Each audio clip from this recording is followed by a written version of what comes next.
So hello friends, welcome back to the AN show.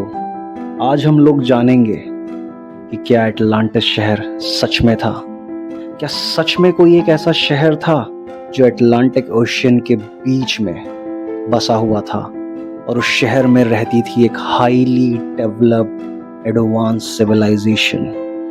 क्या सच में वो शहर था जिसके बारे में ग्रीस फिलोसोफर महान प्लेटो ने एक पूरी किताब लिख डाली। तो आज हम इन्हीं रहस्यों के बारे में जानने की थोड़ी कोशिश करेंगे। तो साल था 1967 जब ग्रीस में आर्कियोलॉजिस्ट ने खुदाई में एक बहुत प्राचीन शहर को ढूंढ निकाला जिस शहर का नाम था आक्रोत्री।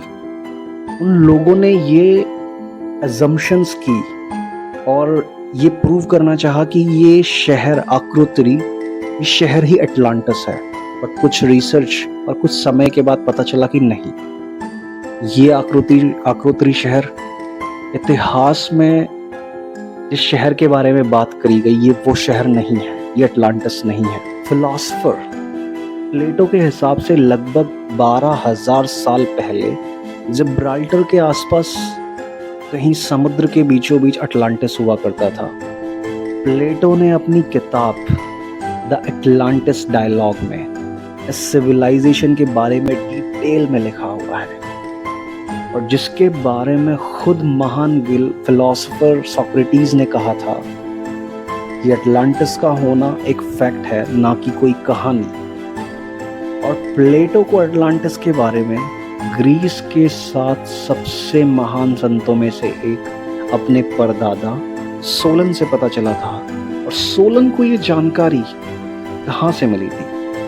ये बहुत ही ताज्जुब की बात है कि सोलन को ये जानकारी पिरामिडों के देश इजिप्ट के एक महान पुजारी से पता चली थी। तो इसका मतलब ये हो सकता है कि अटलांटिस का जो इतिहास है, अटलांटिस की सभ्यता का इतिहास जो है वो कई हजारों साल पुराना है।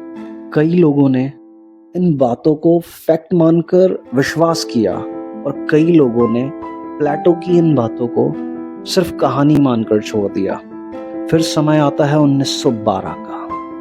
पॉल श्लाइमन नाम का एक इंसान एक अखबार में, एक अमेरिकन न्यूज़पेपर में एक लेटर पब्लिश करता है जिसमें वो लिखता है कि ट्रॉय शहर को खोजने वाला आर्कियोलॉजिस्ट उसके दादा थे और वहाँ उनको अपनी खोज के दौरान एक मिट्टी का घड़ा मिला था जिस घड़े के ऊपर बड़े बड़े अक्षरों में ये खुदा हुआ था कि अटलांटिक के राजा क्रोनोस की ओर से उपहार।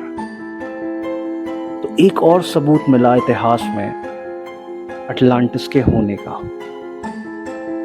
बट ये सबूत भी लोगों को एक तरीके से विश्वास दिलाने में नाकाम रहा, या फिर कहेंगे कि काफ़ी नहीं पढ़ पाया, क्योंकि अब तक सबूत तो मिले लेकिन वो शहर नहीं मिला किसी को। फिर बारी आती है Nobel prize winner British scientist Frederick Soddy की, जिन्होंने अटलांटिस की इस मिस्ट्री को सॉल्व करने की कोशिश तो की पर उनके हाथ भी कुछ नहीं लगा।